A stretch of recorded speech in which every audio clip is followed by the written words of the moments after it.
तेज धूप, बढ़ती गर्मी, जहां गर्मी को लोग बर्दाश्त नहीं कर पा रहे हैं, वहीं पे रायबरेली जनपद में सामान्य सभा 2024 का चुनाव इस तरीके का गर्मा गया है कि जहां एक तरफ राहुल गांधी कांग्रेस से, प्रियंका जी उनकी बहन, वहीं रायबरेली जनपद से भाजपा से दिनेश प्रताप सिंह माहौल को किस तरीके लेकर के अपने अपने चुनाव को इस तरीके जो है पब्लिक के बीच जा करके बड़े से बड़े वादे के साथ अपना अपना चुनाव अपनी अपनी पार्टी के लिए अपना अपना कार्य कर रहे हैं। लेकिन सबसे बड़ी बात यहाँ पे हमारे पास यहाँ पे कुछ ऐसे सदस्य हैं, चुनाव का क्या माहौल है और ये चुनाव का आगे परिणाम क्या होगा, यहाँ पे मैं कुछ लोगों से मुलाकात कराना चाहता हूँ। अपना नाम बता दीजिए। भैया आमिर खान।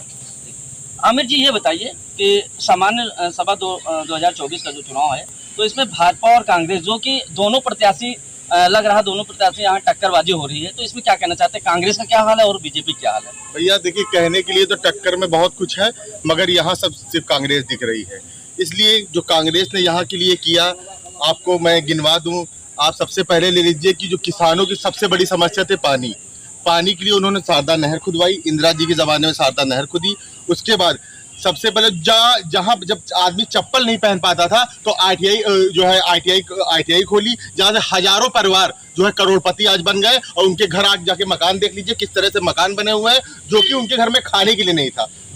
तीसरी एफडीडीआई का निर्माण किया, रेल कोच फैक्ट्री। भले यहाँ के रायबरेली की जनता के जो युवक है, ये नौजवान है, भले ही नौकरी ना कर रहे हो, मगर वहाँ कोई कहीं के भी आके वहाँ को उन लोगों को रोजगार मिला, बहुत बड़ी बात है। और यहाँ कहीं कुछ भी नहीं है, यहाँ सिर्फ जितना भी जो है वोटर है सब समझ चुका है, सब जान चुका है, सिर्फ कांग्रेस में पूरा जो है रायबरेली है। और रायबरेली को कांग्रेस का गढ़ कहा भी जाता है, आज से नहीं जमाने से कहा जाता है, कोई आज की बात नई बात नहीं है। तो क्या 10 साल में बीजेपी गवर्नमेंट में कोई कार्य नहीं किया? किया क्यों नहीं? आवारा पशु छोड़े, कितने काम किया, बलात्कार हुए, कितने काम किया। रायबरेली को उन्होंने क्या दिया? रायबरेली को खाली उन्होंने सिर्फ दिया जो है वो दिया है, सिर्फ भ्रष्टाचार दिया है, यहाँ जो है गुंडई दिया है, यहाँ जो है क्या कहते हैं थानों में दलाली दी है, और कुछ नहीं दिया रायबरेली को।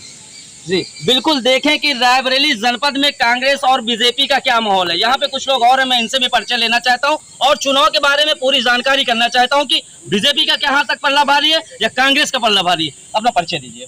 मेरा नाम प्रशांत त्रिपाठी है।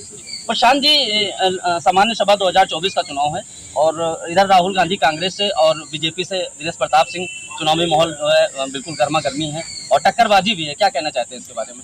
हाँ, बिल्कुल कहा जा सकता है टक्कर है, क्योंकि ये माननीय दिनेश प्रताप सिंह ने पैसा तो कमा ही लिया है, और क्योंकि जिला पंचायत इनके पास है, ब्लॉक प्रमुखी इनके पास है और एमएलसी की सीट इनके पास है, अब तो स्वतंत्र प्रभार राज्य मंत्री भी हो चुके हैं, तो इसलिए जो है पैसा तो है ही है। और लोगों का कहना है कि इससे पहले कांग्रेस में ही थे। हाँ बिल्कुल, ये कोई दो राय नहीं, जो पुराने लोग हैं वो जानते भी हैं कि बसपा से चुनाव लड़े हार गए, सपा से चुनाव लड़े वो हार गए, जब ये कांग्रेस में आए तो ये पहली बार एमएलसी बने, और उसके बाद जो आज है, जो स्थिति इनकी आज है, अगर ये मान रहे हैं तो ये इनकी कांग्रेस से इनके दिन सुधरे हैं।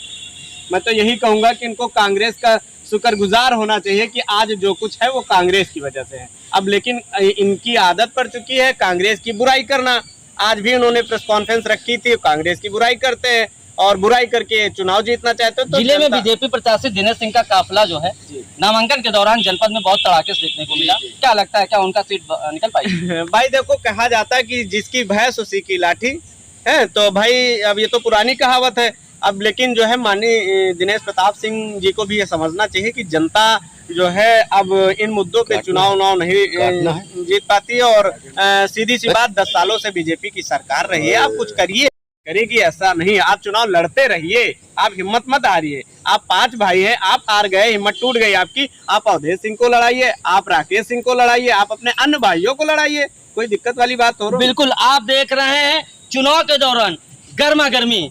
आगे के हमारे पास एक वरिष्ठ सदस्य हैं जो राजनीतिक से बहुत अच्छे ताल्लुकात हैं इनके, मैं इनका भी परिचय लेना चाहता हूं और चुनाव का क्या माहौल है पूरी जानकारी इनसे लेना चाहता हूं। सर, अपना परिचय दीजिए। जी, मैं विजय विद्रोही। विजय जी, क्या स्थिति लग रही है आपको बीजेपी और कांग्रेस, जो कि प्रत्याशी यहाँ राहुल गांधी कांग्रेस से हैं और दिनेश प्रताप सिंह बीजेपी से हैं, तो क्या स्थिति लग रही है आपको? देखिए, यहाँ पर चुनाव में बीजेपी कहीं नहीं है, कांग्रेस जो है बहुत बड़े मार्जिन में है, और जनता के सभी तरह के जो हिस्से हैं, किसान, मजदूर, नौजवान, महिलाएं, व्यापारी, है ना, कर्मचारी, स्कीम वर्कर्स, ये सारे के सारे हिस्से जो समाज के, वो कांग्रेस के तरफ उनका रुझान है। और एक हवा है, एक अंडर करेंट है, नीचे बहुत खड़बड़ाहट है। और ये खड़बड़ाहट ये है कि जैसे भाजपा ने पिछले 10 सालों में जिस तरह से भारत की अर्थव्यवस्था को कमज़ोर किया, मनरेगा को कमज़ोर किया, 800 किसानों की कृषि बिल लाए आप, कृषि कानून बनाया आपने, उसके जरिए किसानों की खेती छीनने, खाद्यान्न को बाजार के हवाले करने की साजिश की, उसका प्रतिरोध करते हुए 800 किसान दिल्ली के अंदर मरे, कर्ज के बोझ में दबे हुए लाखों किसानों ने आत्महत्या की। रायबरेली में भी 2 किसानों ने आत्महत्या की।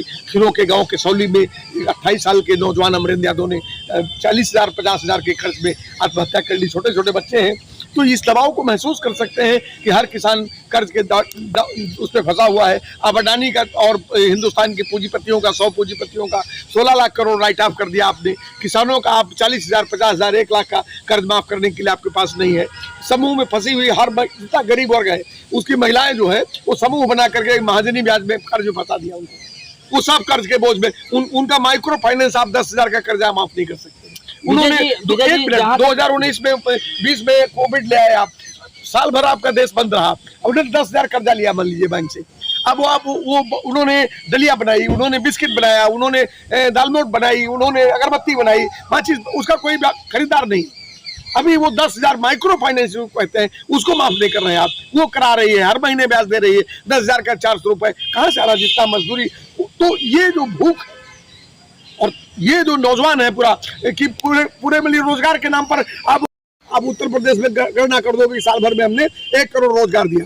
आपने प्रत्यक्ष रोजगार कितना दिया, और जो रोजगार दिया भी आपने, वो रोजगार आपने कैसे दिया? आउटसोर्सिंग कंपनियों के जरिए दिया।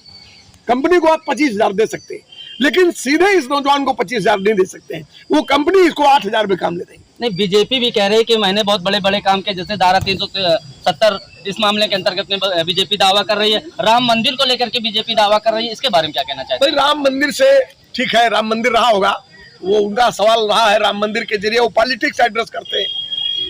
उनका राम मंदिर माने क्या है? राम मंदिर चर्चाएं चल रही कि राम को लाए हैं। अरे राम को कौन ले आएगा? राम मेरे बाबा थे यार, है जी। मैं उसी वंश का हूँ, राम मेरे बाबा थे। और हम कह रहे हैं कि हमारे बाबा को कौन ले आएगा? राम आज आए हैं कि तुम लाए हो? राम तो हजारों साल पहले आए थे। ये तो बेवकूफ बनाने की बात है कि हम राम को ले आए हैं, और राम कहीं चले गए थे क्या कि तुम लेने आए? रायबरेली जनपद में कांग्रेस इस बार निकलेगी? अरे रायबरेली में नहीं, हिंदुस्तान के अंदर वो स्ट्रोक करने जा रही है और बहुत बुरी तरह से भाजपा को पीछे ढकेलेगी। और ये गंगा जमुनी तहजीब वाला हिंदुस्तान है, यहाँ नफरत की राजनीति बहुत कामयाब नहीं होती है, समझ रहे हैं? तो वो नफरत की राजनीति को ये हिंदुस्तान जवाब देने जा रहा है। यहाँ रोटी चाहिए, रोजगार चाहिए, शिक्षा चाहिए, चिकित्सा चाहिए, शांति और अमन चाहिए, और भाईचारा चाहिए। और ये चुनाव दरअसल में शांति, अमन, भाईचारा, रोटी रोजी, शिक्षा, सम्मान के लिए चाहिए। यहाँ महिलाओं की बेइज्जती होगी, मणिपुर में आप तमाशा कराओगे, है? बीचू में रेप होगा, उन्नाव में एक परिवार न्याय मांगते हुए लड़की जो है मर गई, 16 लोग उसके परिवार के मर गए जो है। तो आपका महिला वाला भी खूब लोगों ने देख लिया, 2 करोड़ रोजगार भी लोगों ने देख लिया, और आप 15 लाख से लेकर के और पहुंचा दिया उसको 5 किलो राशन में। ठीक है, तो जो गरीबी में देश को ढकेला आपने, आज व्यापारी त्रस्त है, नौजवान त्रस्त है, किसान त्रस्त है, मजदूर त्रस्त है, और ये सारे तबके मिल करके भाजपा को अब की बार मलिए ढकेलेंगे।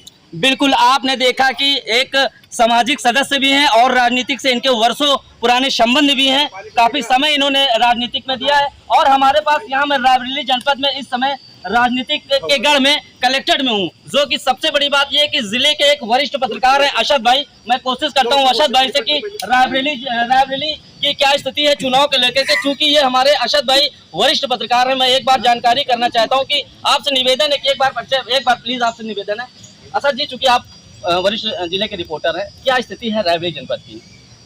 रायबरेली की स्थिति देखिए, 4 जून को आपको अपने आप पता चल जाएगी। अभी कोई प्रतिक्रिया देना और अपने मत को आपको बता देना ये सही नहीं होगा। 4 जून को आप जब रिजल्ट आएगा जब उसका, तो आपको अपने आप पता चलेगा कि कौन जीत रहा है कौन हार रहा है। बस बिल्कुल, अशद भाई ने भी बताया कि ये स्थिति है रायबरेली जनपद में चुनाव को लेकर के। यहाँ पे एक सदस्य और मैं इनका भी परिचय लेना चाहता हूँ। वैसे अपना परिचय दीजिए। पंकज, एडवोकेट पंकज जी, ये बताइए कि रायबरेली